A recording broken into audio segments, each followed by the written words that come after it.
Olá. Olá, então, nós estamos recebendo aqui o professor Leandro, professor de Psicologia na Universidade Federal do Acre, e que vai, nesse seminário, desenvolver o tema Bem Viver em Universidade, Saúde, Desafios e Possibilidades. Muito obrigado, professor Leandro, pela sua participação. Desde já, a palavra é sua. Olá, boa tarde para todo mundo. Muito obrigado pelo convite. Muito legal estar aqui com vocês, fazendo essa conversa. Eu vou compartilhar. Posso compartilhar a tela aqui?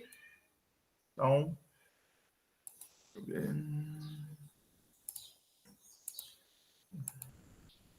um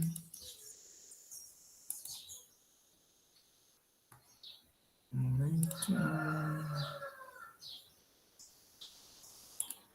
Tá dando para ver aí? Sim. Legal.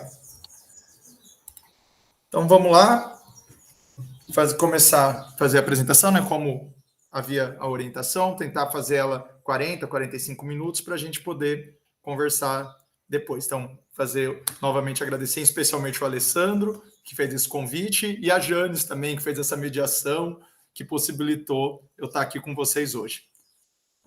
Então, vamos lá. O título, e aí, como já foi dito, né? Sou professor aqui da Universidade Federal do Acre. Pois bem, eu vou começar fazendo uma rápida contextualização da origem dessa apresentação. Então, essa apresentação ela foi feita inicialmente nesse evento que aconteceu, que foi uma parceria entre o grupo de vocês aí da USP e a UFAC, que foi o primeiro seminário de saúde mental, qualidade de vida e bem viver na universidade. Então, realizei essa apresentação numa mesa que estava eu e o Alessandro, e a partir daí continuamos conversando e pensamos na possibilidade de produzir um texto a partir dessa apresentação. Então, esse momento aqui, eu vou praticamente reproduzir essa apresentação, ela é muito parecida, só fiz alguns pequenos ajustes com a que eu fiz nesse seminário, e a ideia é que a gente tenha contribuições para pensar algumas possibilidades a partir das provocações que eu vou colocar na apresentação. Bem, o seminário Saúde Mental, Qualidade de Vida e Bem Viver na Universidade, então eu vou perpassar um pouco esses temas. Então a ideia é tentar pensar quais são as possibilidades de pensar um bem viver na universidade, ou algo análogo, algo que se aproxime de alguma perspectiva de bem viver, e a partir do olhar da saúde mental, se é que isso é possível. Vamos lá. Aí eu estou mantendo o layout do evento, né? Essa rodinha das pessoas aqui. Então, começando a apresentação, acho que a primeira coisa que se coloca é essa, né? É possível bem viver na universidade? E acho que é uma pergunta que já dispara dessa possibilidade. Será que dá? De saída, será que dá para pensar o bem viver na universidade? Será que dá para pensar o bem viver numa instituição que ainda é hegemonicamente organizada a partir de uma concepção de conhecimento ocidental, um conhecimento muitas vezes colonizado e colonizador? Será que é possível pensar o bem viver a partir dessa estrutura de produção e reprodução do conhecimento? Será que dá para pensar o bem viver na universidade quando a gente tem como a ideia de saúde mental, uma ideia que é predominantemente dicotômica, né? Uma ideia que entende corpo e mente como coisas separadas, como algo sobre a saúde do corpo, algo diferente que seria a saúde mental? E será que dá para pensar bem viver na universidade se é na universidade vinculada organicamente, radicalmente, a uma estrutura, a uma organização social que preza muito mais do que a vida, como as políticas de bem viver, preza a produção do lucro, preza a concentração de riquezas, e preza a apropriação da natureza enquanto uma mercadoria, como um recurso a ser consumido e comercializado. Então, acho que essa é a colocação inicial que se coloca. Será que dá para pensar isso dentro desses limites? E os poucos limites aqui que eu elenquei, mas há vários outros, evidentemente. Então, e aí já deixo colocado que de forma alguma vou responder essa pergunta, né, para não criar nenhum tipo de expectativa, mas essa é a reflexão que é o fio que se produz enquanto fio condutor dessa nossa conversa. E aí, fiquem à vontade também.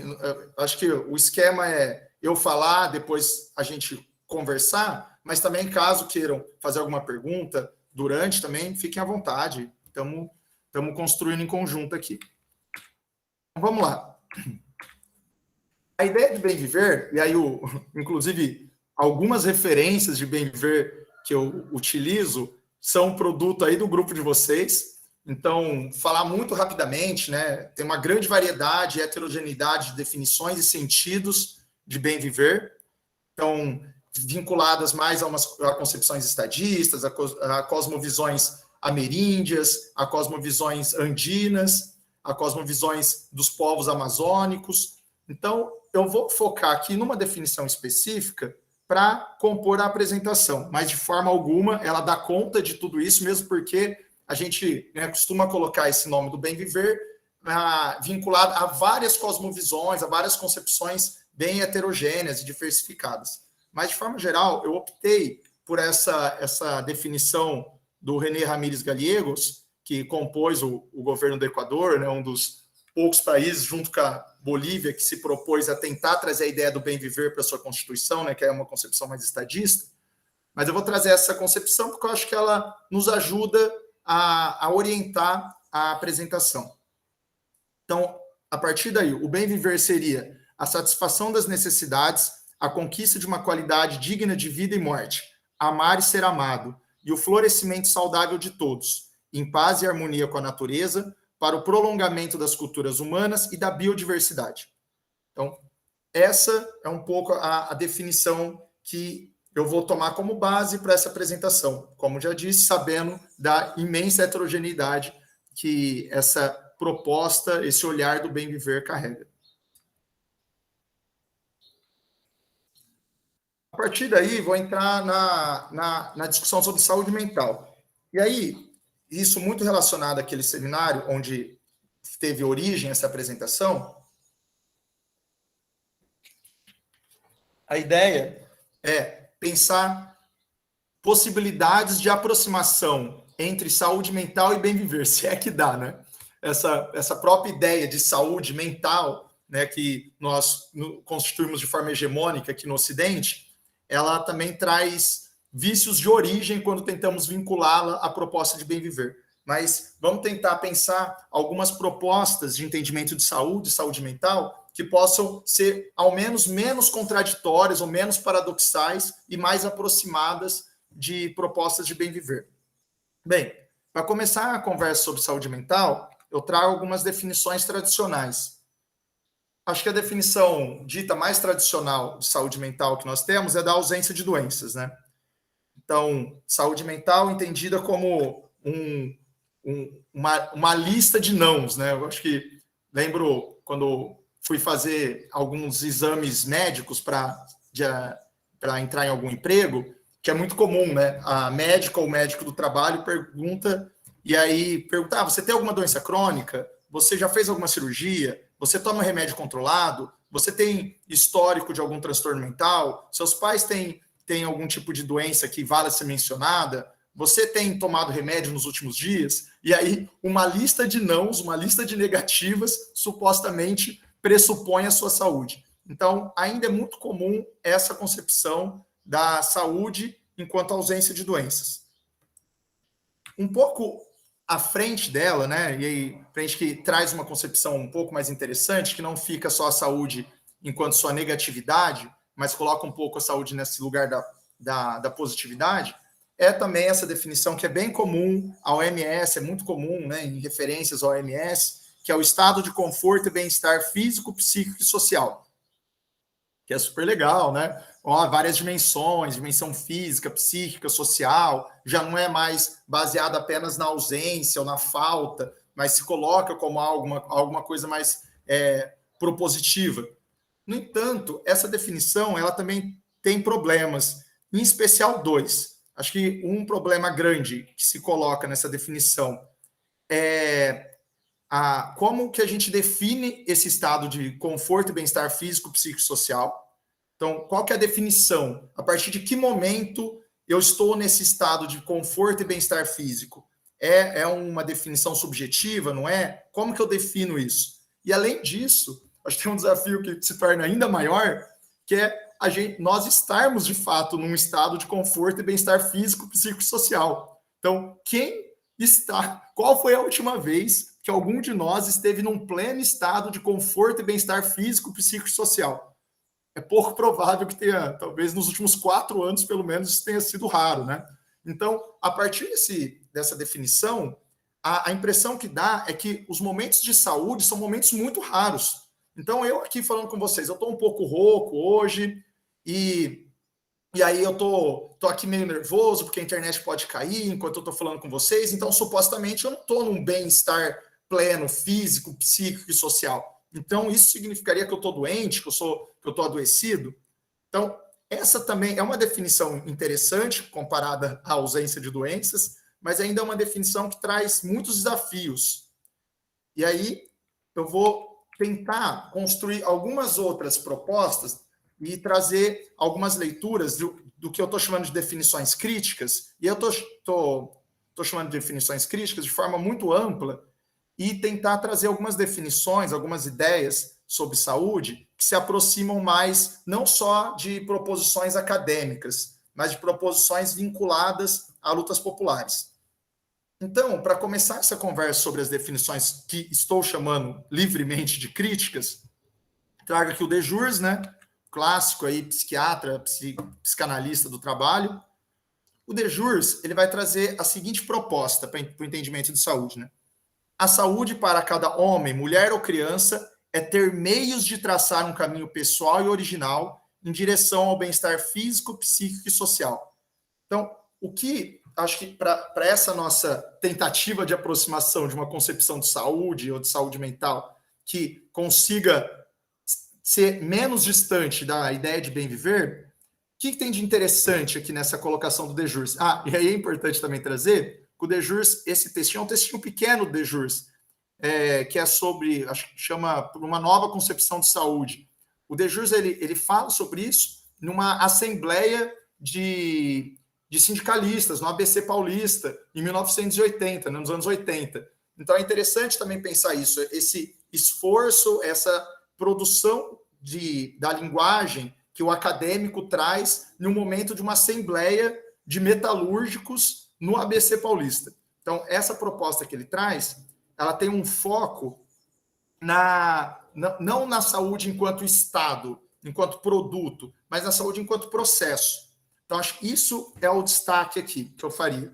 Então, é interessante perceber que ele vai trazer essa ideia que a saúde não é um Estado fechado, mas é ter meios de traçar um caminho pessoal e original. Então, você não precisa estar num momento de bem-estar pleno, físico, psíquico e social. Mas ser saudável seria você ter recursos para conseguir lidar com essas dificuldades, para conseguir caminhar em direção a esse bem-estar físico, psíquico e social. Então, essa saúde, mais enquanto processo, enquanto recursos, enquanto Estado, enquanto produto. E aí, exemplos, né? Por exemplo, se você passa por um processo de perda, o enlutamento significa que você está adoecido ou adoecida? Não necessariamente. Nós sabemos que grande parte dos processos de luto, eles são superados, eles são metabolizados a partir de rede social, às vezes a partir de apoio social. Então, mesmo que você esteja num processo de enlutamento, se você tiver recurso, ou seja, se você tiver uma rede social capaz de apoiar você nesse momento, isso não significa necessariamente que você está doente. Aquele processo de enlutamento é algo esperado dentro daquele contexto. E aí o foco, a importância é você ter recursos para conseguir lidar com isso, superar esse momento de dificuldade. E aí é interessante pensar que esses recursos não são individuais também. Então, quando a gente traz algumas concepções mais ditas tradicionais de saúde, em especial de saúde mental, há bastante esse foco no indivíduo, na individualização do processo de saúde e doença. Então, esses recursos, eles não são só individuais. Pelo contrário, quando eu trago esse exemplo do processo de enlutamento, estamos falando de rede social. Mas o Dejurs, ele traz um exemplo também, por exemplo, de processo de acidentes de trabalho. Então, vamos supor que eu estou, ou adoecimento, né, e relações de trabalho, que é o campo mais específico dele. Então, será que se eu adoeço, se eu pego Covid, eu tenho condições, o meu trabalho, eu tenho uma proteção da lei trabalhista que assegura que eu posso me recuperar dessa doença, eu tenho uma rede de saúde que pode me acolher nesse momento de adoecimento e uma lei trabalhista que me protege para quando eu me curar, quando eu estiver melhor, eu possa ter meu emprego ainda. Então, é interessante pensar esse processo, que até esses meios, esses recursos, além deles não serem individuais, eles são de diversas ordens. Ele pode ser isso, uma legislação trabalhista adequada, pode ser uma estruturação de uma política de saúde. Então, de novo, saúde enquanto processo, mais do que enquanto produto. Eu passo por processos de saúde e doença, eu tenho recursos para lidar com essas dificuldades físicas, psíquicas, sociais, que são inevitáveis, que acontecem na vida, acontecem em todos os contextos, às vezes mais, às vezes menos, mas quais são os recursos que eu tenho para lidar com isso? Então, primeiro, né, saúde enquanto processo. Outro que eu vou trazer é um clássico, né, o Martim Baró, todo mundo conhece o Martim Baró, é um fundador, né, da chamada psicologia da libertação ou da liberação, dependendo da tradução. Um dos clássicos da psicólogos da América Latina, nasceu na Espanha, mas se radicou em El Salvador, né, fez todo um estudo, um trabalho na América Central, em época de guerra civil. Então, é um trabalho muito vinculado às necessidades do seu contexto, às necessidades populares, um trabalho radicalmente engajado nas lutas e nas questões do seu povo. O Martim Baró, ele vai trazer essa citação aqui. É evidente que os transtornos ou problemas mentais não são assunto que incuba única e exclusivamente ao indivíduo, e sim as relações do indivíduo com os demais. E sendo assim, também a saúde mental deve ser vista como um problema de relações sociais, interpessoais e intergrupais, que se expressará, em cada caso, em um indivíduo, no seu grupo familiar, em uma instituição ou em uma sociedade inteira. Ou seja, né, em síntese, a ideia aqui é desindividualizar essa concepção de saúde. Então, é uma saúde enquanto processo e é uma saúde que não diz respeito apenas ao indivíduo e seus processos individuais, mas diz respeito a aspectos psicossociais que produzem esse sujeito, além de elementos mais amplos, tanto elementos mais próximos, né, família, relações de trabalho, como elementos mais amplos da forma de organização social, a estrutura econômica de uma sociedade, elementos políticos que compõem esse contexto no qual o indivíduo, o sujeito, está inserido. Então, essa desindividualização da saúde é o foco do motivo pelo qual eu trago o Martim Baró. Então, se eu trago ali o De Jurs para falar da saúde enquanto processo, eu vou usar aqui o Martim Baró para tentar desindividualizar essa ideia de saúde, em específico saúde mental, né? Eu fiz e ainda é muito comum essa ideia, né? Eu fiz um trabalho aqui com o pessoal do sindicato, um sindicato dos bancários aqui de Rio Branco. E mesmo com as pessoas ali militantes, a liderança do sindicato, o sindicato aqui, no caso, a diretoria na época era vinculada ao PCB, então todo mundo ali marxista e tal, como não era fácil produzir um entendimento que a saúde mental era uma produção social e não só um elemento vinculado às dificuldades ou fraquezas do indivíduo. Então, fazendo esse trabalho com o sindicato, foi muito interessante quando fizemos um grupo e aí, de repente, as pessoas começaram a perceber que tinham problemas muito parecidos e que tais problemas estavam muito menos relacionados às suas fragilidades, à sua infância, à sua história pessoal e estavam muito vinculados aos ambientes adoecedores que os bancários estão expostos, né? Principalmente aí a partir das últimas décadas, que tem se criado um contexto extremamente patologizante para esses trabalhadores e trabalhadoras. Então, é um desafio ainda conseguir desindividualizar a questão, em especial, e aí também tem essa coisa do sindicato, né? Quando a gente pensa na saúde masculina, acho que é um exemplo interessante também, como o número, por exemplo, de suicídios entre homens é múltiplas vezes maiores do que entre as mulheres. E como, quando a gente está ali, surge, entre várias complexidades dessa questão, surge isso da individualização. Porque eu não posso falar de saúde mental, porque senão vai supostamente expor uma fraqueza que é minha, do indivíduo, porque eu não aguentei, eu tenho que ser forte, eu tenho que ser resistente. E quando isso se mistura à masculinidade hegemônica na nossa sociedade, isso produz adoecimentos e produz um problema de saúde pública. Mas, enfim, trago esse desafio. Acho que uma saúde enquanto processo, uma saúde não individualizada, uma saúde com um olhar mais amplo, ela corre o risco de se aproximar mais da ideia de bem viver. Que mais? Então, fomos lá para o Dejurs, fomos para o Martim Baró. Agora eu vou trazer uma ideia da saúde ético-política.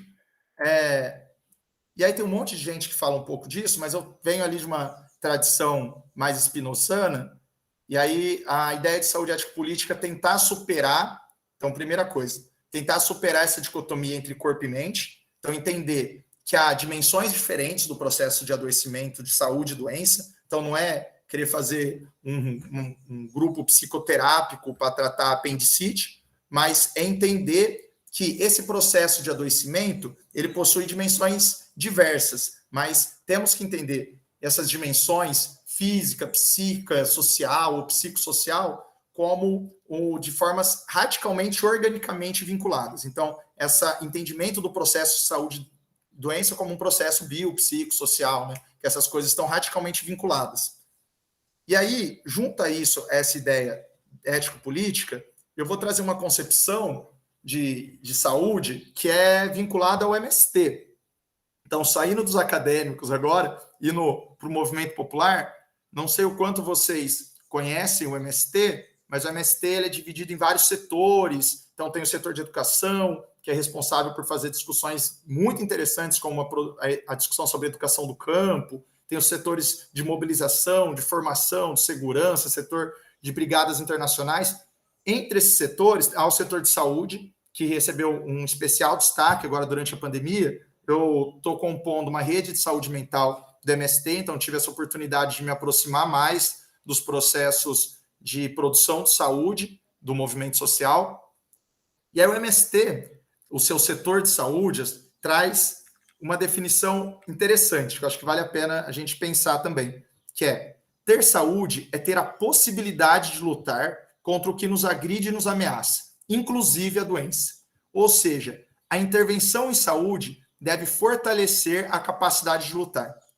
O que eu destaco como especialmente interessante aqui? Então, saúde enquanto processo, saúde enquanto um processo que não é individual, é um processo de diversas dimensões, saúde como algo que temos que entender as dimensões biopsicossociais desse processo.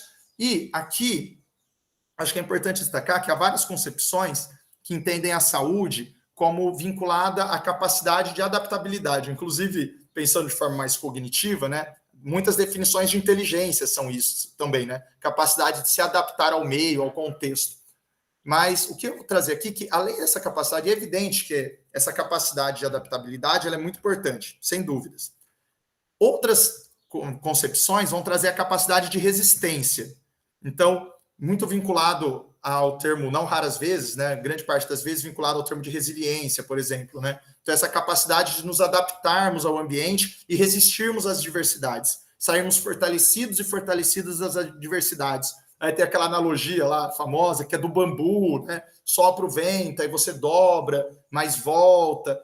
Então, tem essas concepções que são muito comuns. Então, capacidade de se adaptar, capacidade de resistir, sair fortalecido ou fortalecido das adversidades.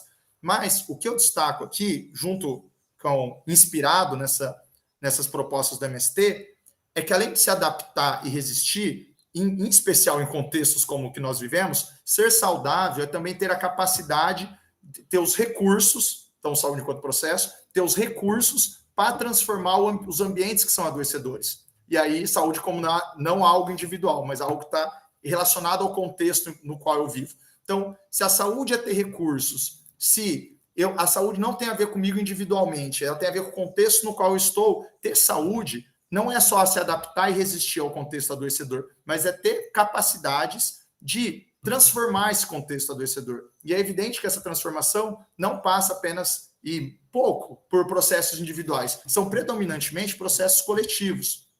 Então, ser saudável não é apenas estar em um estado de bem-estar pleno, físico, psíquico, social.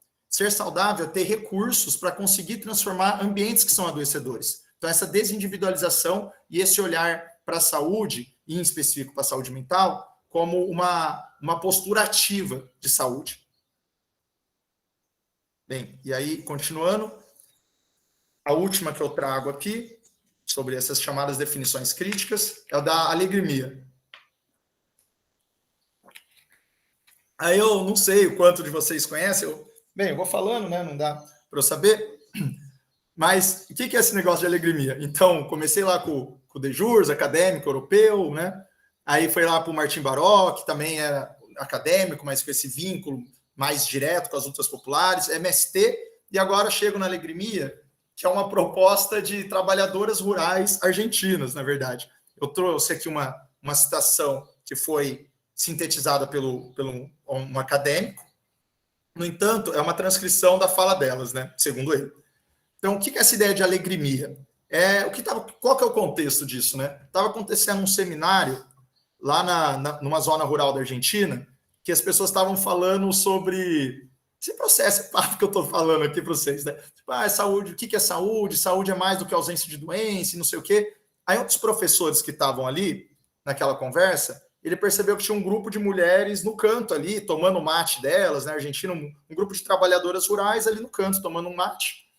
E aí ele foi perguntar para elas que elas achavam desse papo, né, da saúde, não sei o que lá, da ausência de doença. Aí elas falaram, a gente conhece isso, você está falando de alegrimia, né? Aí ele, mas como assim? O que é alegrimia? Aí elas trazem essa definição assim. Assim como existem doenças que são bobas e outras mais graves, a saúde pode ser cada vez mais bonita. Então, não é como os médicos dizem, que a saúde, quando tudo está normal, eles tiram sangue e dizem que você tem glicemia normal, colesterol normal. Somos saudáveis quando há alegria no sangue, quando há alegrimia. Quanto mais alegrimia, mais saudável é a saúde. A alegrimia não se mede, se vê. Quando há alegrimia, as faces são luminosas e nos olhos dançam as estrelas. Aí é uma citação aí do Julio Monsalvo, mas com uma transcrição do que essas trabalhadoras rurais trouxeram. Então, para mim, eu acho que essa é uma síntese muito interessante da proposta de saúde que eu estou aqui tentando aproximar com a proposta de bem viver, pensando possibilidades, né? Qual seria uma dimensão da saúde mental dentro de uma proposta de bem viver? E aí, fazendo essas aproximações, eu acho que essa aqui é especialmente interessante. E ela traz uma definição muito legal, me parece, né? Que é essa coisa da saúde ser cada vez mais saudável. Não basta ser normal, não basta não estar doente. A saúde enquanto potência, né? Não só enquanto uma negatividade ou uma normalidade, mas essa saúde que é da alegria no sangue, da potência. E também bem interessante que quando o Júlio vai falar para elas, mas como que consegue essa alegria? Elas meio que fazem um jogo, essas trabalhadoras rurais, e elas fazem um jogo que é para você, cada um pode falar uma coisa, mas tem que ter sempre a letra A no nome. Então, aí uma delas fala, a alegria é feito de alimento saudável. Aí a outra fala, é ar limpo. Aí a outra fala, é água pura. Aí a outra fala, é amizade. Aí a outra fala, é amor. Então, é muito interessante como isso vai se constituindo e meio que nessa brincadeira de pensar palavras com A que compõem a alegria nesses processos de promoção de saúde, né? Trazendo um pouco para a nossa linguagem, um pouco mais acadêmica e tal, como esses processos de promoção de saúde. Uma saúde integral, né? Uma saúde que não passa só para essa lógica, é saúde mental, é saúde física, mas uma saúde integral. E aí, conforme o Júlio foi levando essa ideia para outros lugares, ele sempre perguntava para as pessoas o que compunha a alegria delas. Aí umas pessoas começaram a falar que era arte, outras trouxeram elementos como atividade física. E aí, também deixo aí para vocês, né? Essa provocação. O que compõe a alegria de vocês? Qual palavra com A comporia a alegria de vocês? Bem, então, pensando nisso, né? A saúde enquanto processo, saúde enquanto algo que escape muito da dimensão apenas individual, pensando a saúde enquanto algo que não está vinculado só corpo, mente, mas a saúde enquanto elemento integral. e também enquanto saúde, enquanto potência, não só adaptabilidade e resistência, mas como aquilo que se propõe a transformar ambientes adoecedores. E essa ideia de alegria um pouco quanto síntese, né? Que ela traz essa ideia da produção de alegria no sangue. E aí, trazendo para o tema do bem viver e universidade agora, né? Para a gente já caminhar para o encerramento. Eu trouxe, e aí também, né, fruto desse seminário, dessa proposta do seminário anterior, algumas questões vinculadas às dificuldades e desafios da UFAC, que é aqui, a Universidade Federal do Acre. E é evidente que vão ser desafios que perpassam várias universidades, né? Mas conversei, e aí tem desafios que estão vinculados às 3 categorias, sem dúvida, né? A estudantes, a servidores técnico-administrativos, servidores docentes. No entanto, eu vou falar um pouco mais dos estudantes, das estudantes em específico, que é o que compõe a maioria da comunidade, né? Na UFAC como um todo, há quase 10 mil estudantes, entre pós e graduação. Então, focar um pouco mais neles e nelas. Em conversa com as pessoas do movimento estudantil, o que se traz é que grandes desafios da universidade hoje e estão vinculadas a políticas de assistência. Então, acho que se a gente fosse chutar, a gente passaria por isso, em especial desde da PEC 95, né, do teto de gastos, e com progressiva piora nos anos do governo Bolsonaro. Então, para vocês terem uma ideia, cerca de 70% do corpo discente da UFAC é um corpo discente em vulnerabilidade socioeconômica. E, no começo desse ano, houve apenas 12 bolsas moradia. Lembrando que, como aqui não tem um lugar, né, um alojamento para os estudantes, são bolsas para ajudar nos aluguéis. Então, há uma dificuldade muito evidente de políticas de assistência estudantil. Então, isso está colocado, o que dificulta, sem dúvida, o desempenho também acadêmico dessas pessoas. Também o movimento estudantil coloca a questão da saúde mental, em especial a volta da pandemia, como vários estudantes e várias estudantes têm passado por adoecimentos mentais, diversas formas de sofrimentos, ansiedades, adoecimentos de diversas ordens. Também é colocado o desafio da mobilização. Então, se fala muito sobre isso, como tem sido difícil, apesar das dificuldades todas, esses estudantes e essas estudantes têm tido muita dificuldade de se mobilizar, se organizar para tentar exigir mudanças. E tem um destaque que a situação fica ainda mais complicada quando diz respeito a universitários e universitárias que são negros ou indígenas. Então, essas pessoas, esses grupos, além dessas dificuldades que já estão colocadas, têm sofrido já, né, são relatos diversos vinculados a processos de discriminação, de racismo, tanto do corpo docente como dos estudantes, de próprios estudantes, da gestão. Então, várias dificuldades, em especial vinculadas à questão étnico-racial desses grupos. Então, a partir disso, a gente começa a pensar, né, quais são as possibilidades de promover, o que dá para fazer, né? Qual a intervenção a gente pode pensar? A gente está falando de uma saúde, de uma promoção de saúde, nesses termos ampliados, uma promoção de saúde que se vincule à ideia de bem viver. Qual que é a possibilidade da gente tentar pensar intervenções em saúde de alguma forma, para promover algumas dimensões vinculadas ao bem viver? E aí, aqui na Universidade Federal do Acre, nós temos um departamento de bem-estar para a comunidade acadêmica.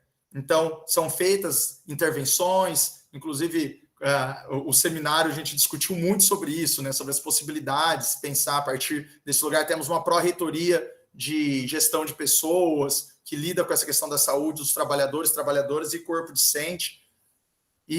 Mas, ainda assim, né, quais são as possibilidades dessas pessoas? O que dá para fazer para produzir esse espaço? Como que a gente consegue pensar a produção de um espaço, de um contexto, de um campo dentro da universidade que seja promotor dessa saúde que estamos discutindo aqui?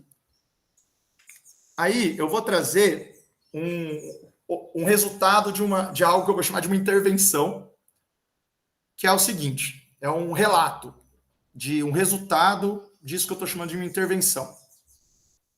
Aqueles que nunca se atreveram a dizer nada de repente sentiam como se seus pensamentos fossem os mais importantes do mundo, e então os expressavam.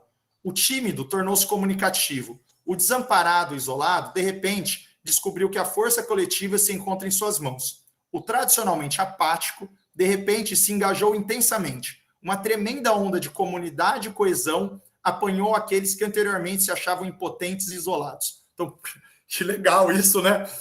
Parece, parece aquela definição, essas aproximações de concepção de saúde que a gente tem feito, parece que alguém fez uma intervenção que proporcionou isso, criou esse espaço, esse campo potente dentro desse ambiente universitário, que conseguiu construir, conseguiu lidar com as questões de adoecimento, questões de mobilização, questões de isolamento, e conseguiu colocar, né, o sonho de um professor, colocar uma postura ativa, que os estudantes possam se colocar, possam discutir, saiam desse lugar de impotência e de isolamento. E aí, afinal, que intervenção foi essa, né? Que boa prática foi essa que produziu isso? Isso aqui é um relato do Maio de 68 francês. Então, acho que todo mundo deve conhecer um dos maiores levantes estudantis que aconteceram, né? Pelo menos aqui pensando no mundo ocidental. E aí tem esse trechinho anterior, né? Que através da transformação do meio ambiente, as próprias pessoas se transformaram. Eu acho que esse trechinho também é valioso.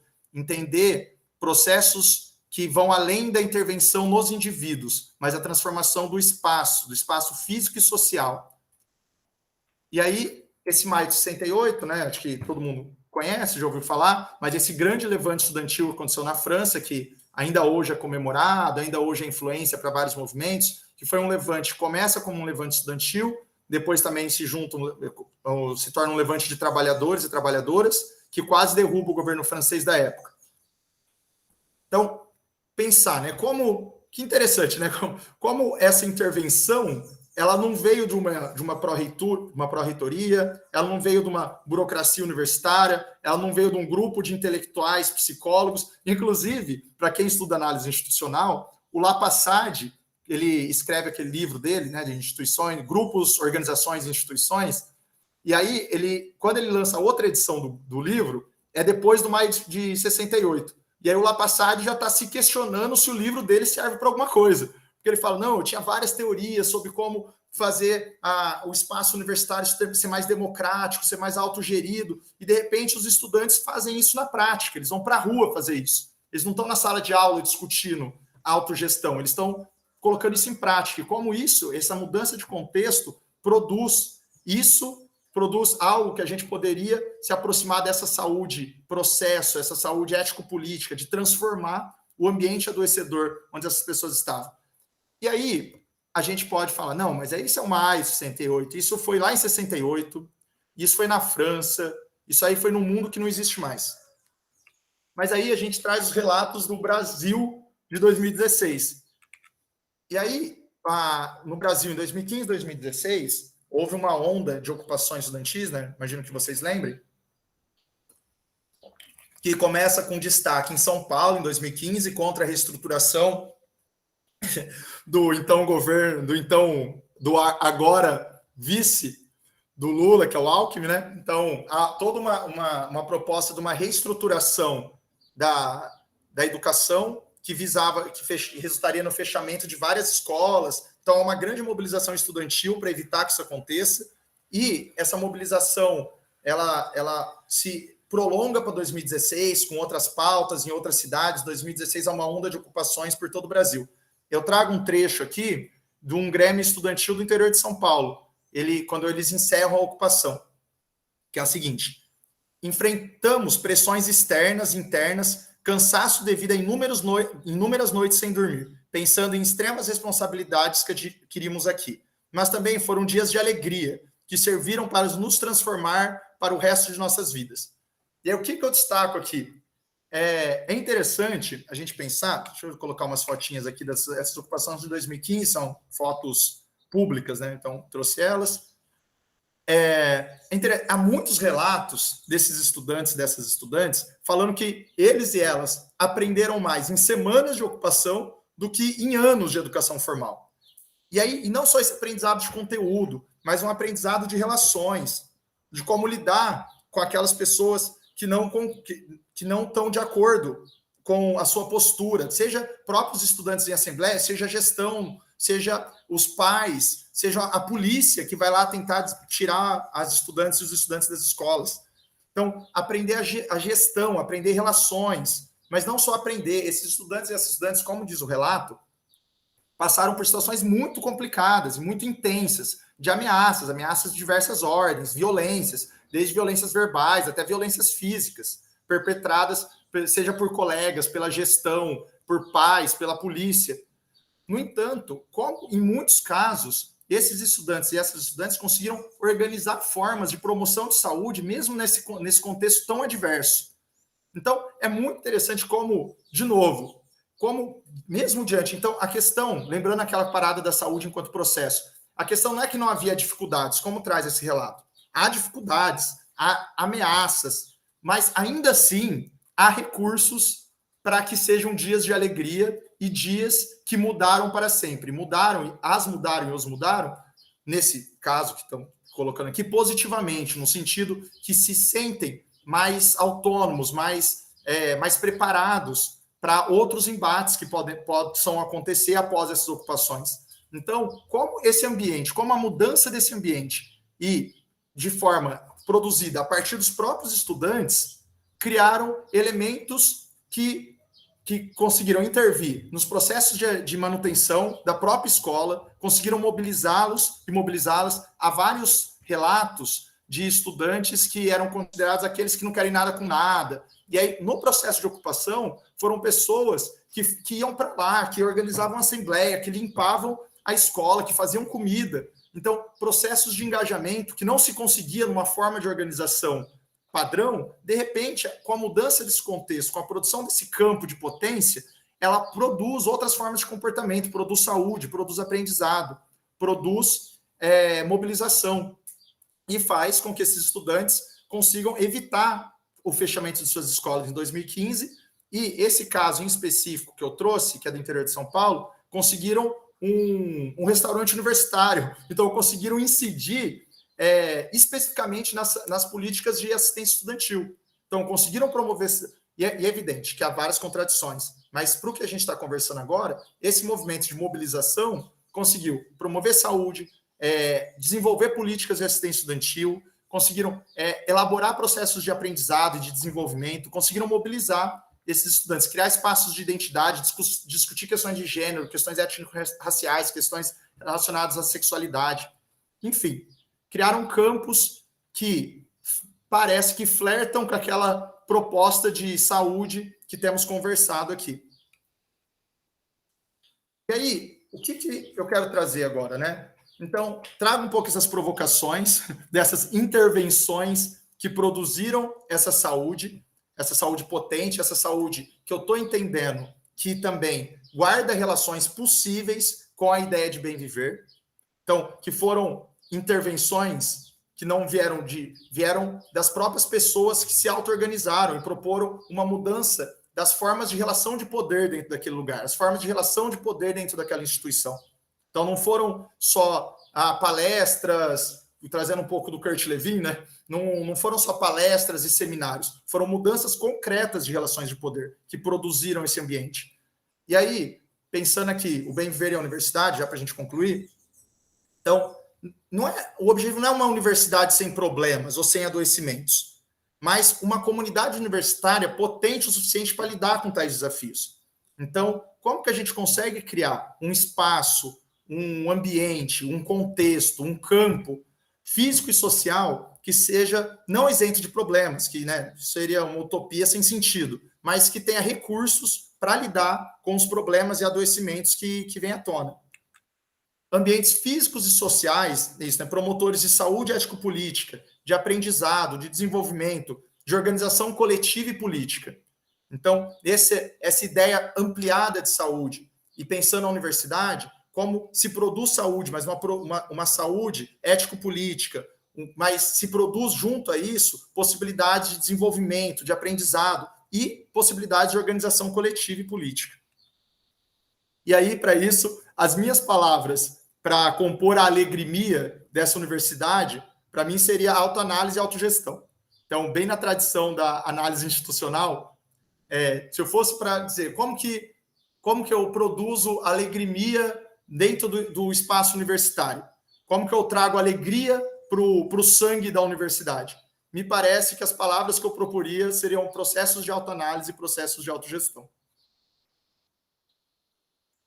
E para encerrar agora, tem mais um, mas aí não conta. Então, promover saúde e bem viver é atuar em diferentes níveis. Então, que diferentes níveis são esses, né? Então, penso, interessante, temos que ter esse individual e coletivo, então fazer atendimentos, campanhas, acolhimentos, etc. Então, sem dúvida, quando vamos pensar na promoção de saúde e uma saúde que guarda relações possíveis com essa grande ideia de bem viver, temos que pensar nisso, temos que pensar nos atendimentos, campanhas, acolhimentos, atuar junto às pessoas que precisam desse tipo de serviço. No entanto, isso só não é o bastante. Pensando essas intervenções de ocupações estudantis, como isso evidencia.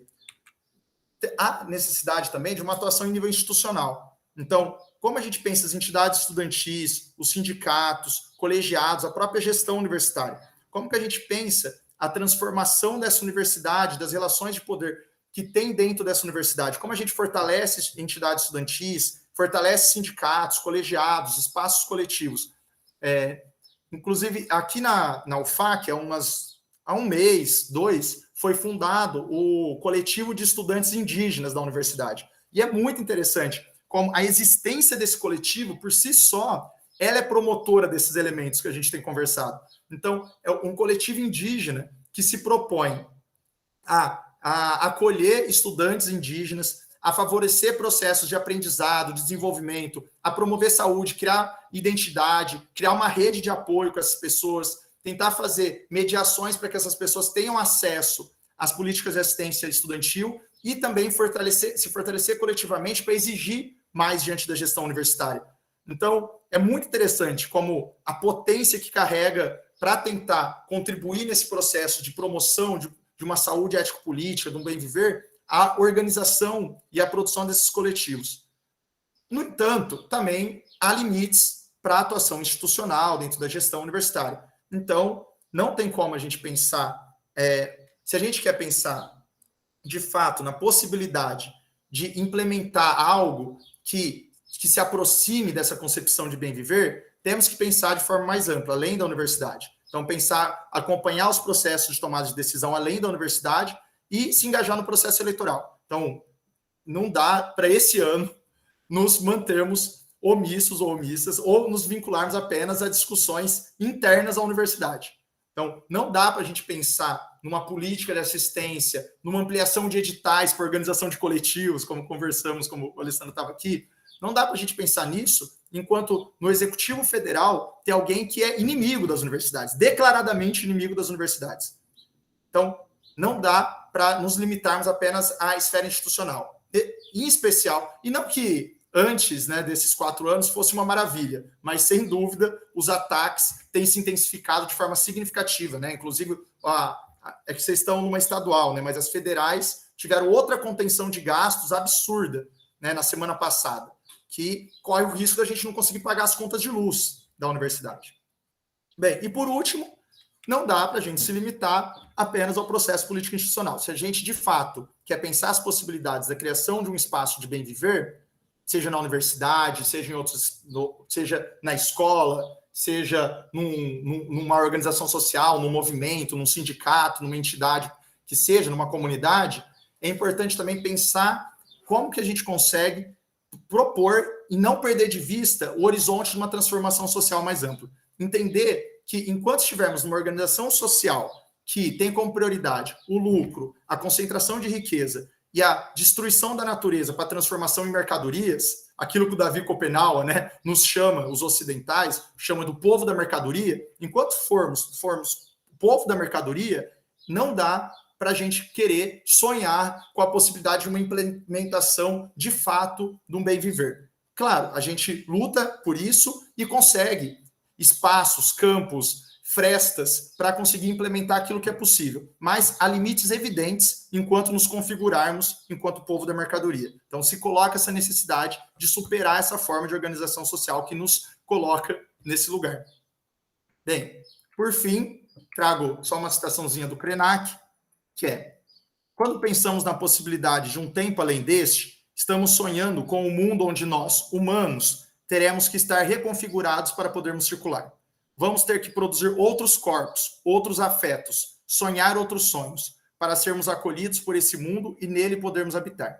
E aí, para encerrar, deixo essa provocação, né? Como que conseguimos, com todos os limites evidentes e colocados, criar dentro dos nossos espaços universitários espaços, campos, coletivos, contextos que sejam produtores de outros corpos, produtores de outros afetos, que sejam produtores de outros sonhos, e que esses sonhos sejam sonhos de bem viver. Valeu. Então, obrigado. Era isso. Referência, estou aberta aqui para a nossa conversa.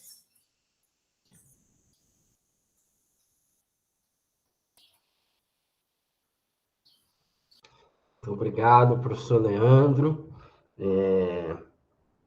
Sua comunicação já tinha sido muito forte lá no seminário presencial, e eu achei importante, então, que você revisitasse ela mais uma vez e trouxesse aqui para o nosso grupo, né?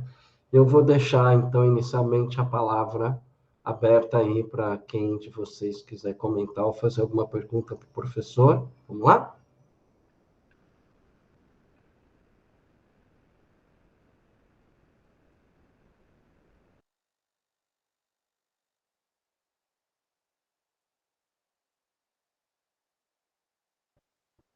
Vamos lá, professor José Fernando. Boa tarde, pessoal. Desculpem se tiver um pouco ruim o meu som, o meu áudio aqui do microfone. Espero que vocês estejam me ouvindo bem. Ok. Bom, dizer que eu vim assistir, né, a fala do professor Leandro Rosa, porque eu li recentemente alguns trabalhos dele, me fizeram pensar muita coisa. E conheço o grupo do professor Alessandro, né? Admiro muito esse grupo, acho que produz muitos trabalhos significativos para a gente nesse momento, inclusive. E aí eu meio que já estava com a pergunta até antes e ela só se amplificou durante a fala, né? Que é o seguinte, aí eu vou tentar não ser muito longo, mas assim, eu acabei de depositar meu trabalho de pesquisa de doutorado e no meio dos caminhos dele lá eu fui para pesquisa sobre a luta, a ideia de luta em psicologia social, né? Eu acho que a gente explora muito pouco a ideia de luta e mergulhando lá na teoria crítica, a gente vê que a luta ela é vista como um comportamento, uma atividade humana tão invariante, historicamente, quanto o trabalho e a interação, né? E a gente não tem um manual, até onde eu sei, de psicologia social que tenha lá dedicado um capítulo à categoria luta, né? A gente tem a conformismo, algumas coisas de resistência, assim, mas a luta em si não aparece, né? E, enfim, a pesquisa foi sobre mandatos coletivos, né? Tem um caso em São Paulo que deu muito... teve caso de adoecimento e tudo se mescla, né, no processo de luta. E aí a minha pergunta era mais nesse sentido, de a partir das reflexões, né, do professor Leandro e das pesquisas empíricas dele também, quanto que o comportamento de luta, né, entendido como crítica prática, ou seja, como uma consciência de que algo precisa ser mudado, e uma ação para que isso seja mudado, uma ação consciente, quanto que isso está relacionado com esse processo de alegria ou de saúde, de promoção de saúde, né? Porque eu acho que aí tem um caminho importante para a gente. Na psicologia comunitária latino-americana, eu tiro muito isso da Maritza Monteiro, né, da professora Maritza Monteiro, professora venezuelana, que fala do fortalecimento, do processo de fortalecimento, que é quando, através da prática coletiva, né, as pessoas desenvolvem conjuntamente uma reflexão crítica sobre sua situação de vida naquele momento, pode ser circunstancial, né, pode ser pontual, mas ao desenvolver essa reflexão crítica e agir para mudar a realidade, o ambiente pode ser algo muito pontual mesmo, comunitário, as pessoas se transformam nesse processo. E aí ela chama atenção para que a gente, enquanto psicólogos, psicólogas, né, que estiver trabalhando com comunidades, que a gente observe isso e potencialize, né, ela chama de fortalecimento, ela discute toda a relação com o empoderamento, né. Então a minha pergunta era essa, da relação entre luta e saúde, se você vê, e como a gente poderia, se a gente fosse usar, digamos, algumas generalizações qualitativas aí, né, olhar melhor para esse comportamento de crítica prática, né, que é a luta, né, e seus desdobramentos. Porque, só para finalizar, né, tem uma frase muito comum que o pessoal diz assim, que a gente olha para a realidade e a gente fica triste, cada vez que a gente estuda mais, a gente fica mais deprimido com a quantidade de absurdos que a gente vê. Então, que o melhor seria ser um ignorante feliz, né? O ignorante feliz seria o perfeito. E a gente sabe que não, porque na prática, quem ignora, de fato, as determinações da sua existência acaba, de alguma maneira, sofrendo mais, né? Às vezes sofrendo até porque não sabe, né? Tem gente que fala nas comunidades que a pessoa é vítima da ignorância, né? Muitas vezes, né? Acaba agindo, ou ideologia, a gente poderia dizer, né? Agindo contra seus próprios interesses. E o processo de reflexão crítica, conscientização, às vezes ele é meio doloroso, né? Então, como que a gente linka, né, essa ideia de luta e saúde, né? Essa era a minha pergunta para iniciar. Já falo? Deixa eu aproveitar aqui só no... professor José Fernando, a minha mestra é da Tassara, chama isso de ingênuo útil, né? É um ingênuo útil, de um lado. Eu colocaria, adensaria aí, se é comportamento de luta, aproveitando, né? O que se mapeia?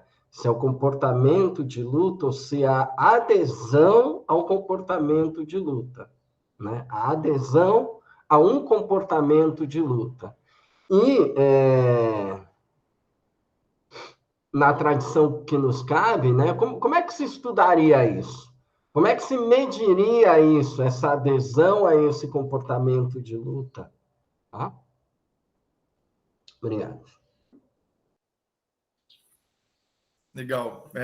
Muito obrigado, José Fernando, muito obrigado pela pergunta. Espero conseguir ler o seu material e a gente pode trocar contato, se é alguma coisa que você já tenha publicado, ou então depois a tese. Muito legal. Acho que, primeiro, essa ideia de luta, né, de fato, que eu entendo que quando você diz luta, você diz essa luta, né, desse engajamento político em prol de transformações sociais, e tem uma gama de termos que se usa de forma aproximada, né, de forma análoga. Então, pensando, eu costumo usar praxis, né, mas tem mesmo participação política, que tem muita gente, tem muito manual que define participação política, inclusive vai sair um manual, espero que esse ano ainda, mas vai sair um manual latino-americano de psicologia política, que tem uns terminhos que vão ser interessantes. E aí eu participo com mobilizações e ocupações. Mas, então, como é essa dificuldade mesmo de categorizar o que a gente está chamando de luta, quais são as características que definem esse comportamento de luta? Então, qual que é a diferença ou aproximação com praxis, com militância, com participação política, com ativismo, que agora é uma coisa também que está em voga, né? Essa diferença entre o que é militância, o que é ativismo, é a mesma coisa, é diferente, não é? Então, se coloca mesmo um desafio da gente tentar conceituar. Quando a gente fala luta, o que é? Do que a gente está falando especificamente, sabe? Lutar, o comportamento de lutar é. Então, é um desafio que está colocado. Sobre especificamente essa coisa de luta e saúde, é muito interessante isso, José, porque é algo que eu tenho pensado bastante, por isso que me interessou o seu interesse. A gente tem que conversar sobre isso, porque eu acho muito interessante um exemplo que o Deleuze vai trazer naquele Caosmose dele, né, aquele livrinho, que ele vai falar sobre como lá na Segunda Guerra Mundial, algumas pessoas que estavam internadas lá na França em clínicas psiquiátricas, e quando houve a ocupação nazista, pessoas com sintomas severos, de repente tiveram uma melhora significativa ao se engajar na luta anti-ocupação nazista.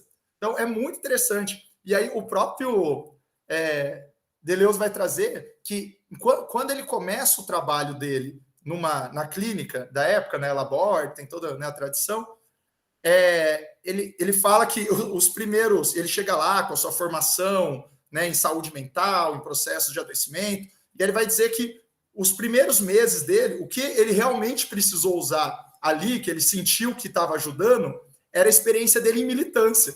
E aí é muito interessante que ele vai falar, então, o que eu percebi que eu estava utilizando ali era organizar uma assembleia, é conseguir fazer com que todo mundo falasse, é tentar abrir campos de diálogo. Então, é muito interessante essa reflexão que ele faz sobre essa experiência que ele viveu. E aí eu vou trazer algumas reflexões, tanto pego os estudos que eu fiz de ocupações estudantis. Então, é muito interessante ver como os estudantes e as estudantes criaram espaços de promoção de saúde e como o fato era muito curioso pensar isso também. Assim, e às vezes eu sou um pouco idealizado, porque eu fiquei muito envolvido no processo, mas sempre sem dúvida, há várias contradições, várias dificuldades nesse processo de ocupação.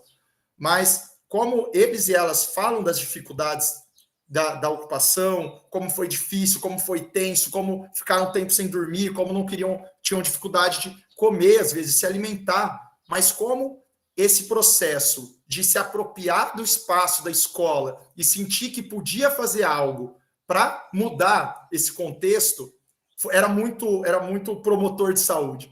Era muito promotor. E aí é curioso, porque você conversando, muitas vezes esses jovens, essas jovens, essa ocupação do interior paulista que eu relatei, a liderança da ocupação era uma garota negra, não heterossexual, de 17 anos. Então, essa experiência que ela passa, e ela fala das dificuldades que ela teve, mas, ao mesmo tempo, ela fala isso com orgulho, com uma alegria de ter passado por aquilo e falar que aquilo moldou quem ela é, e ela se sente pronta para novas lutas, para novos desafios. Então, isso é muito interessante. Então, de novo, essa questão da saúde e com a questão da luta, né, chamando de luta. Também eu escrevo, tem um artigo, e aí fica uma coisa meio pedante, mas aqui eu escrevi um artigo que fala sobre os potenciais terapêuticos, fatores terapêuticos de participação no MST, que é curioso que aí eu faço uma analogia nesse artigo, de forma bem livre, sobre como a militância no MST ela também suscita algum dos elementos que a gente encontra como fatores terapêuticos de grupo, tipo universalidade, tipo instilação de esperança, tipo autorreflexão, enfim.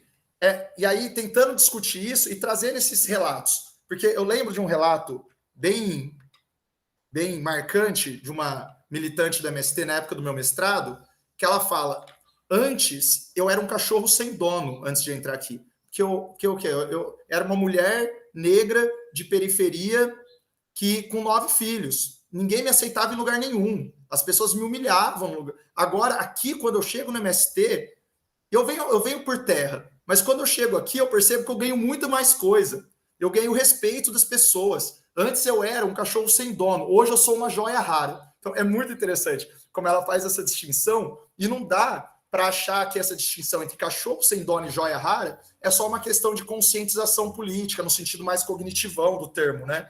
Ela teve uma mudança global sobre entender quem ela é, de um cachorro sem dono com uma joia rara.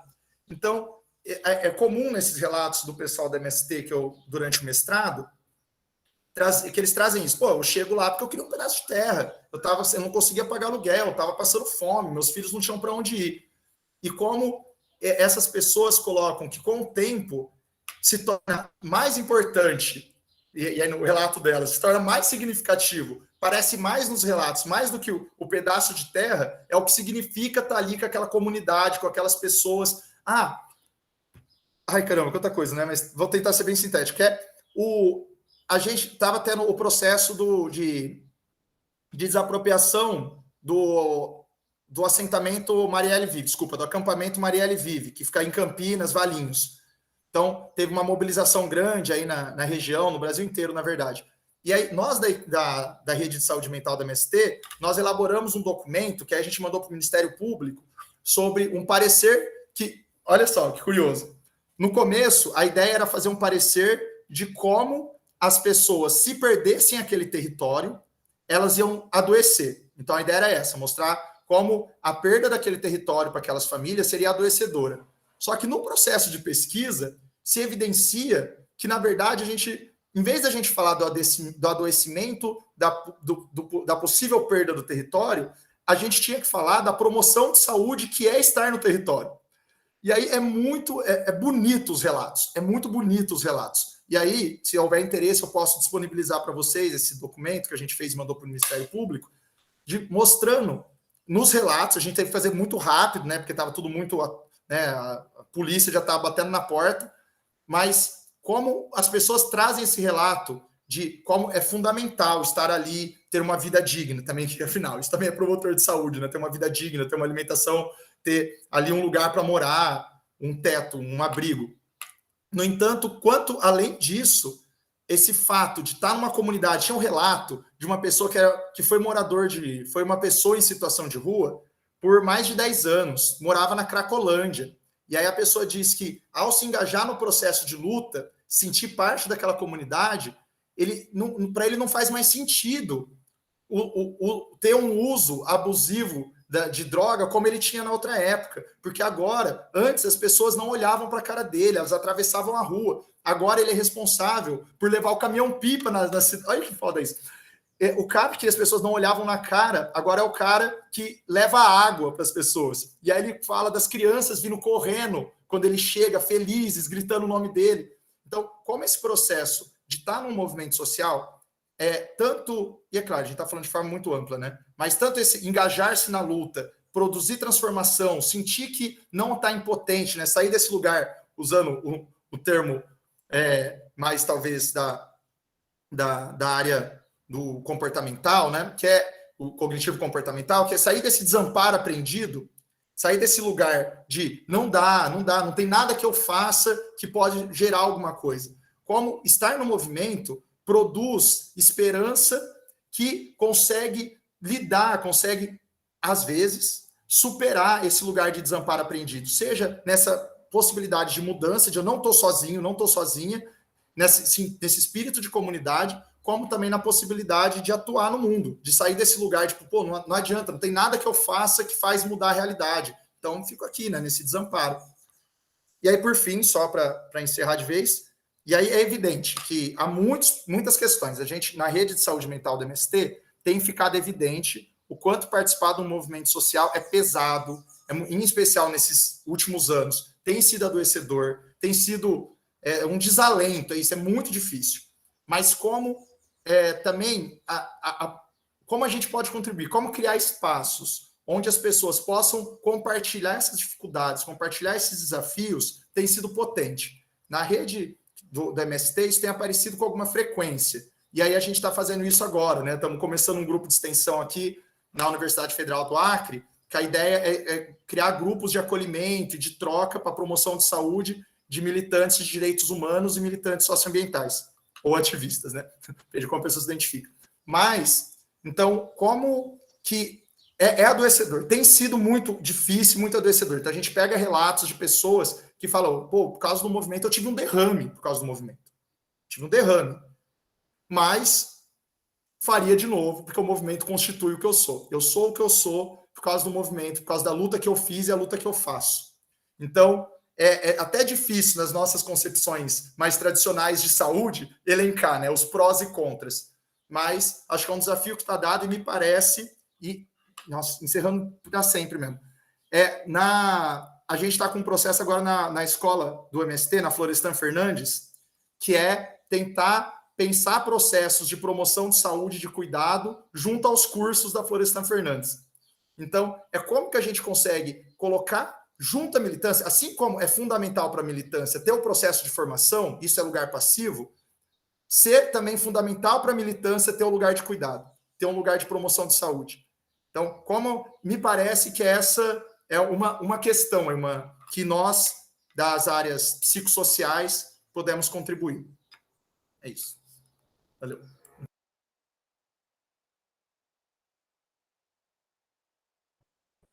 Bom, eu fiquei aqui pensando, não sei se José Fernandes quiser comentar depois, tá? Mas eu fiquei aqui pensando, né, na ideia de luta, e que é sinônimo de conflito, não é? Se você buscar ali, a ideia de luta é sinônimo de conflito. Se você pensa no conceito de conatos do Spinoza como esforço para perseverar na existência, né? Por quê? Porque a existência ela é conflituosa, então você precisa perseverar na existência, né? Ou se você pensa em Nietzsche, no conceito de vontade de potência, né? Para ele vai dizer, o ser da força é estar em relação com outra força, e não com a metafísica, né? Então, é como se ele dissesse que é a partir a partir do encontro de forças e do confronto entre elas que se produz realidade. Então, a realidade ela é mais ou menos o estado momentâneo, produto de determinada configuração de forças. E a partir daí, então, ele vai trazer a noção de perspectivismo. Ele vai dizer, tudo é uma perspectiva, mas esta é a minha posição de força, né? Se você não acha que tudo é perspectiva, coloque a sua posição à prova e vamos ver qual que triunfa, qual que é hegemônica, né? Então, ele vai trazer essa ideia de que a realidade é um estado provisório de uma configuração de forças, né? E eu acho que você traz muito a palavra potência, potência, potência. Acho importante a gente situar aqui um pouco, né? Potência no sentido do quê? Potência no sentido de expansão de energia, né? Que é muito diferente de poder, né? Muito diferente. Poder que tem a ver com a noção de império, né? No latim, império, no grego, potento, né? Que significa eu quero chegar numa forma fixa e eu quero, potento, uma forma fixa, onde eu quero chegar e me estabelecer, né? Daí a infelicidade da ideia de empoderamento que alguns movimentos sociais têm trabalhado hoje, né? Do ponto de vista do pensamento adequado, é uma ideia inadequada, porque o que se quer é a ampliação da potência, e não o poder do outro, né? Nesse sentido. E fico pensando, retomando com a primeira questão, né? Com essa ideia de luta em conflito, quer dizer, o engajamento numa luta ou num conflito, ele faz parte produz saúde quando eu consigo mudar de forma provisória determinada realidade que me afeta, né? Eu sou afetado por essa realidade, ainda em Spinoza, sou afetado por essa realidade e eu consigo mudar, de alguma forma, esta realidade que me afeta. Então, é como se os processos de adesão a comportamentos de luta, né? Ou de adesão a comportamentos de conflito, eles são emuladores, são processos emuladores de autodeterminação e de reciprocidade. Quer dizer, isso estaria, nós discutimos isso um pouco, isso estaria na base de uma noção ético-política espiritual de bem viver, né? A noção de autodeterminação, porque todo relato que você traz tem uma autodeterminação, né? Mesmo na alegria, a alegria do sangue eu me autodetermino, né? Agora, não adianta eu me autodetermine e dane-se o outro, tem que ter reciprocidade. Então, são processos emuladores, né, de autodeterminação e de reciprocidade.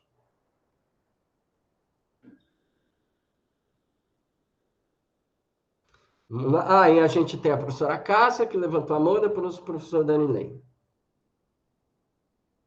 Oi, pessoal, boa tarde novamente.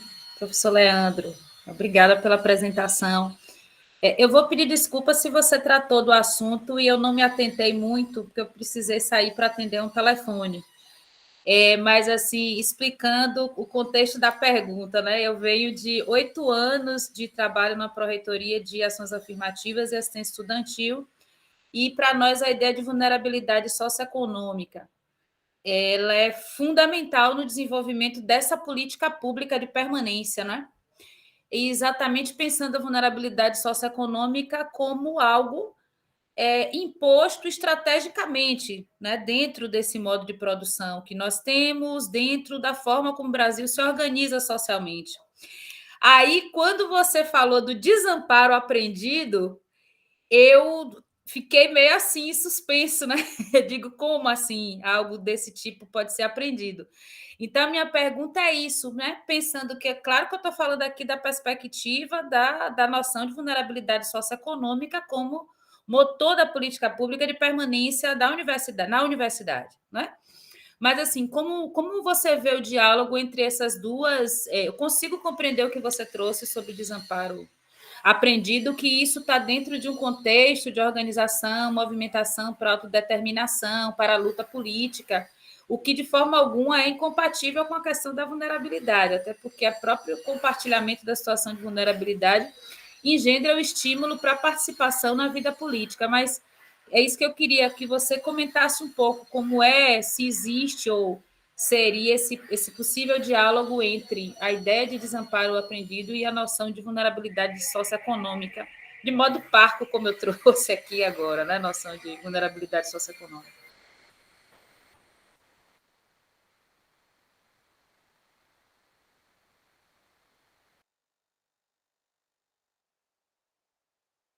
A gente ouve o Darley. Isso, vamos ouvir o Darley. Eu levantei para pegar um café, desculpa. Aí você já responde as duas na sequência e a gente encaminha um pouco para o final também. Certo.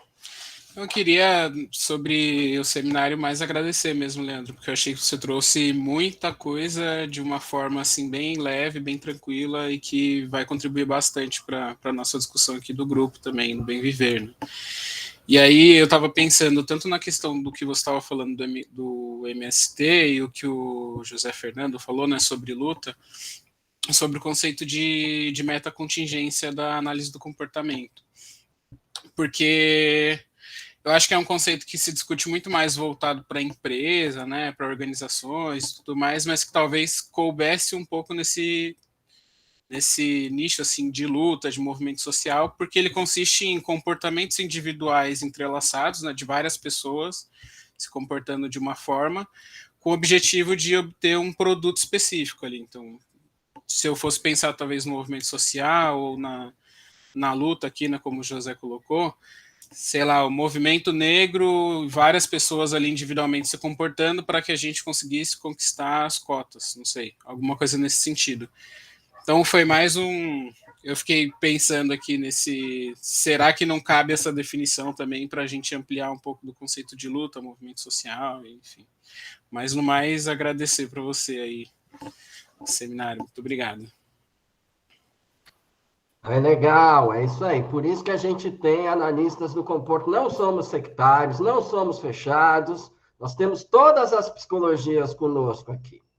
Né? E pensando aí na análise do comportamento, né? Quando vai pensar em sustentabilidade, né? Quer dizer, é muito difícil, você tem que conseguir programar uma contingência que faça com que...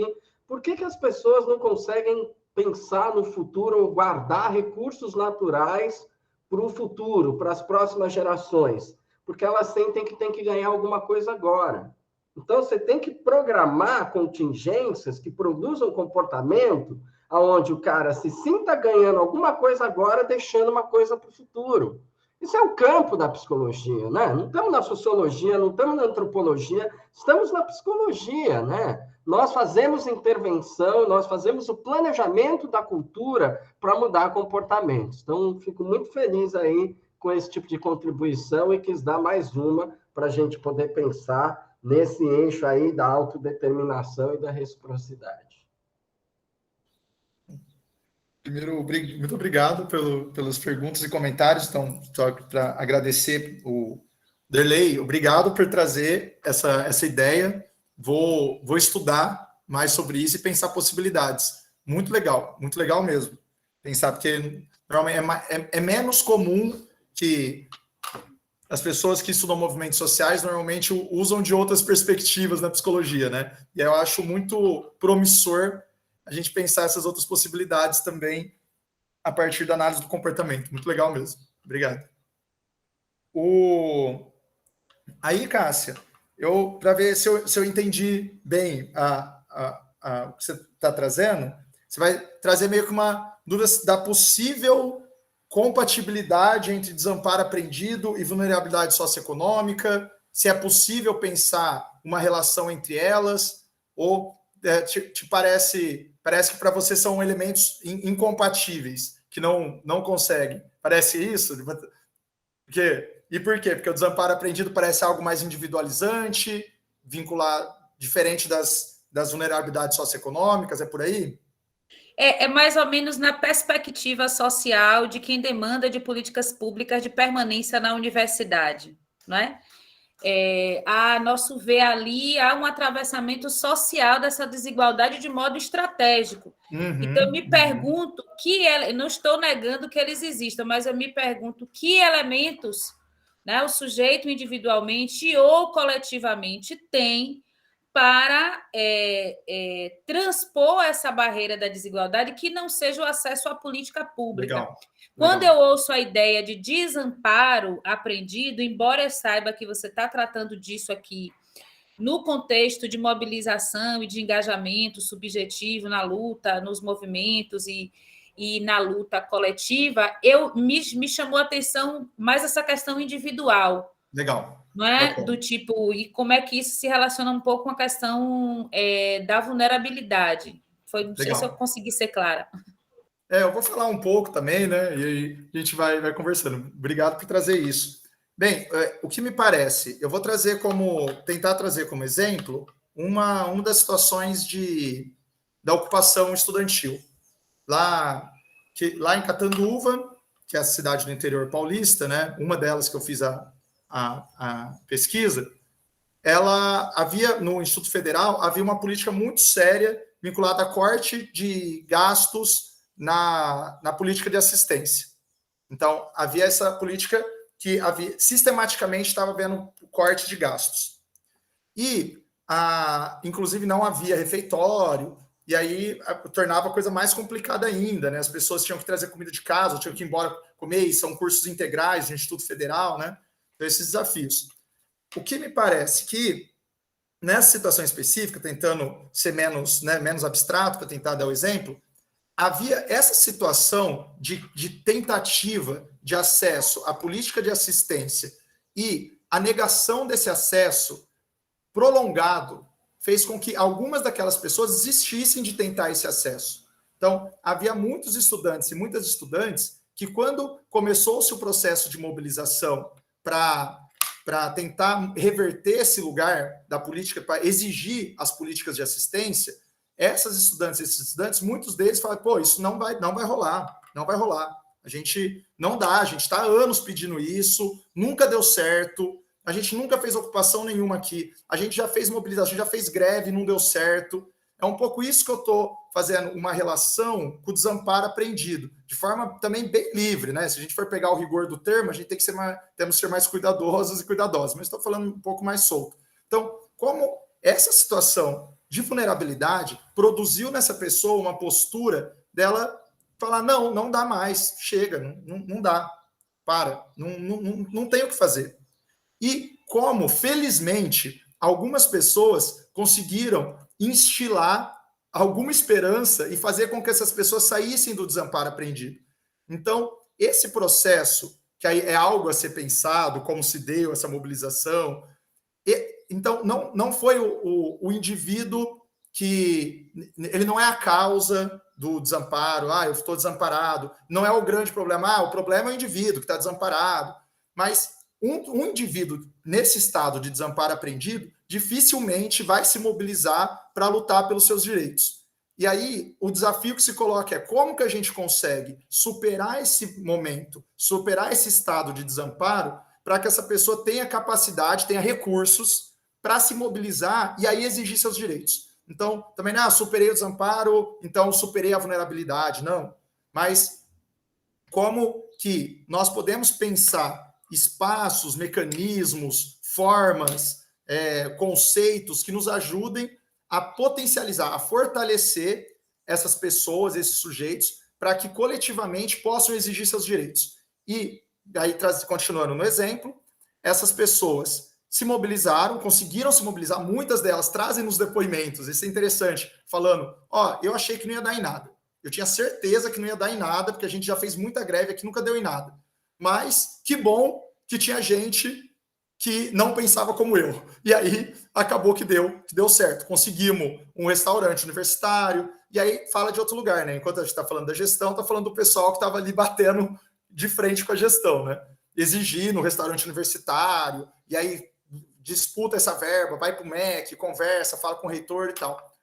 Então, me dá essa impressão, que é uma coisa que eu acho que é importante, né? Qual que é o lugar da psicologia nesse processo de transformação, de luta por direitos, de políticas públicas, e esse risco meio que da nossa tradição de individualizar o processo, né? Então, acho que isso é algo arriscado mesmo. Como que a gente coloca esse lugar da subjetividade, da produção de subjetividade, ou das contingências, da criação do comportamento, no lugar adequado para potencializar processos que são coletivos, que são de luta política, que são de luta social, e não lugares que podem, inclusive, enfraquecer esses processos, tendo olhares que são individualizantes e que acabam isolando o indivíduo, né? Como se ele fosse a causa ou a solução de todos os problemas e tal. Então, falei um monte de coisa, não sei se... Não, chegou bem, até porque com a sua fala eu compreendo que o desamparo é aprendido dentro da concepção de que ele é ensinado socialmente, né? As pessoas não se organizarem politicamente. Então, eu compreendo. E ele dizer também que é uma visão meio limitada, porque, embora seja oriunda dos movimentos sociais, hoje eu falo de um lugar de gestão.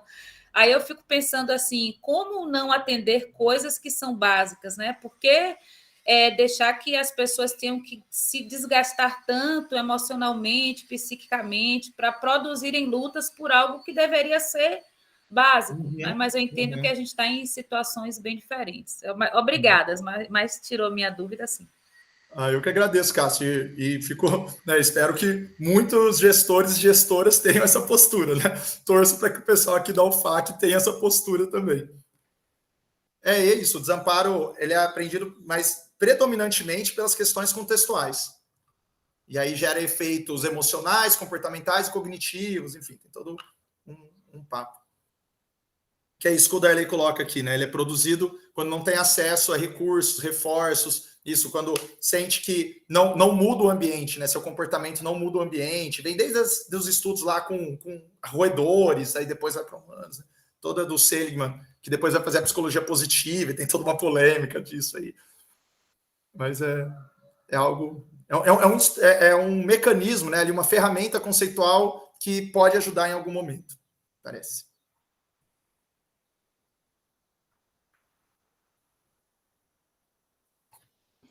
Ok, então, eu acho que, professor Leandro, te agradeço. Queria ver se você tem algumas palavras finais para a gente poder encerrar a gravação. A Janis vai entrar em contato contigo para emissão do seu certificado aí de apresentação desse trabalho no nosso seminário. E, mais uma vez, te agradecer, dizer que você é muito bem-vindo aí no nosso programa de pós-doutorado. E aguardamos aí a produção desse texto em conjunto, que eu acho que vai ser uma contribuição teórico-conceitual importante para articular as noções de saúde com as noções de bem-viver. Eu acho que você desenhou um caminho muito profícuo para que isso possa se dar de fato. Bem, queria agradecer muito, novamente, Alessandro, não tê-lo aqui, a gente já se conhecia, mas agora, dessa vez, acho que a gente conseguiu realmente estabelecer esse espaço de conversa, foi muito bom conseguir tê-lo aqui para a gente estabelecer essas possibilidades. Janis, por ter feito essa articulação de novo, muito obrigado, Janis. E todo mundo por estar aqui, pela disponibilidade, por estar aqui para a gente criar esse espaço de conversa, as contribuições, as perguntas. Obrigado, José, obrigado, Cássio, obrigado, Darley, pelas perguntas, pelas contribuições. Fico muito à disposição, né? Coloquei meu e-mail para a gente conversar sobre essas questões. É algo que tem mexido bastante comigo. Agora tenho estado olhando mais, como estou aqui, né? na Amazônia extrema ocidental brasileira, tenho olhado mais para as questões socioambientais, mas sempre vinculado à questão da luta política, dos movimentos sociais. É um prazer poder trocar com vocês e fico aberto para a gente continuar essas conversas. Espero, Darley, se tiver algum material para me indicar sobre metacontingência, essas conversas, será um prazer. Também, José, sobre os seus trabalhos que você tem escrito, a sua tese, espero poder ter acesso, vai ser muito bom. Cássia, podemos continuar essa conversa, ia ser ótimo poder continuar essa conversa, fico à disposição, e se alguém mais tiver alguma coisa para acrescentar, mandar, perguntar, sugerir, vai ser um prazer receber. Então, muito obrigado, foi muito bom estar com vocês. Legal, eu agradeço, então, deixa eu interromper aqui a gravação.